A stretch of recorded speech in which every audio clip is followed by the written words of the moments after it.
This segment sponsored by Foster Financial. Welcome to Women's Wealth Wednesday, where we give you specific advice for women to have financial success. And joining me today is Caleb Doan with Foster Financial. Hi, Caleb. Hi. How's it going? It's going well, thanks. Good, good. Well, of course, every time we talk on Women's Wealth Wednesday, we come with some interesting stats. Yeah. And so apparently it seems that women are retiring more frequently than men nowadays. Is that correct? Yeah, they're typically retiring a couple years earlier than their male counterparts. So I thought it'd be helpful to chat a little bit about that, because I've seen this example pretty often with people just coming into me to set up a financial plan where the husband and wife might be right around the same age, but she's planning on retiring maybe at 62 or 63 years old, whereas he's going to wait until he's 65. Because, of course, 65 is kind of that magic age where you now qualify for Medicare. Right. And so a lot of times, she'll stay on his insurance, while she's retired until they're both 65, and then they're both on Medicare.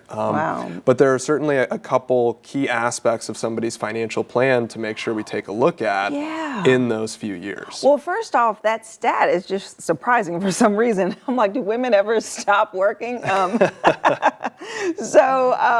But that makes sense as time goes on. And I'm curious to see how that will change over the next 10 years, especially with women, diving deeper into executive roles and things. How long will they stay in the work force? But throughout this change, they have to do their financial planning a bit different. Is that correct? So what would you do? So if a couple comes in and the wife is retiring now and her husband is still working, what advice would you give them?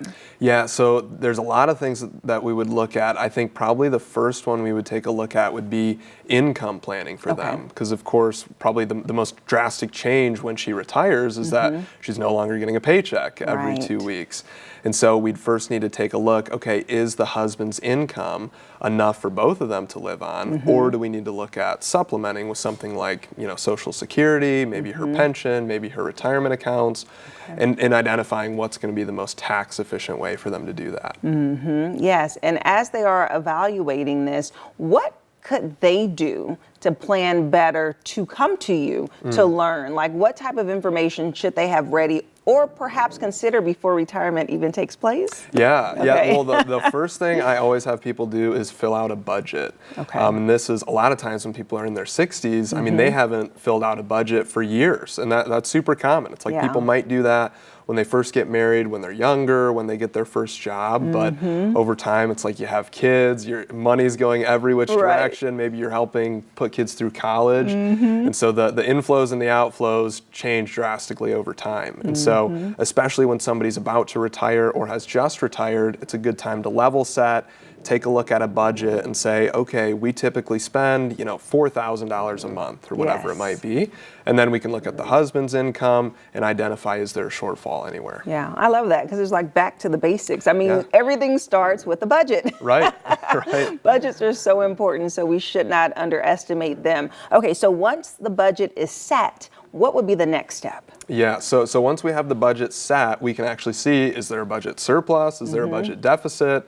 Of course, the government's kind of going through the same thing right now, surplus and deficit, but we take a look at that and then we say, okay, a lot of times there's a bit of a deficit when the wife stops working. Typically their expenses are maybe a little bit higher than what the husband is taking home from work. And so we'll say, okay, there's a $15,000 a year shortfall right now in your guys' retirement plan.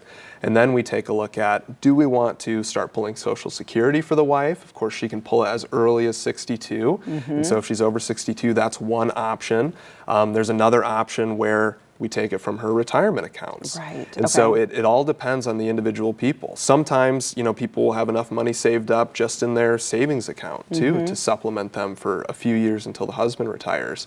And so all of that needs to be custom to the person, because there's different tax implications for each of those buckets. And so it depends on, your tax bracket right now. It depends on what the shortfall is, and then it depends on what we expect your retirement to look like. So, once we identify the budget surplus or deficit, then we can truly identify what's going to be the most efficient place for them to pull money from. Yes, and what do you see as the average age that men and women are retiring now? Yeah, I think I looked up that stat the other day. I think for women, it's right around 63, and for men, it's right around that 65 age. 65, okay. Yeah, and so that's a lot of times the age of when I see people starting to come in to take a look at their finances and say, okay, we've kind of been on, auto invest for the last, 20 years with my 401k. We need to level set and get somebody to take a look at this. And is it best to come in when they're deciding to retire or prior? Yeah, I would say prior is the best because then we can give you more advice and more confidence on when you're actually able to retire. But it's never too late. So if you've already retired or put in your notice, it's still okay to come in and get a financial plan. Yeah, I love that. It's never too late. Well, wonderful. Thank you so much, Caleb, for breaking that down. We really appreciate it.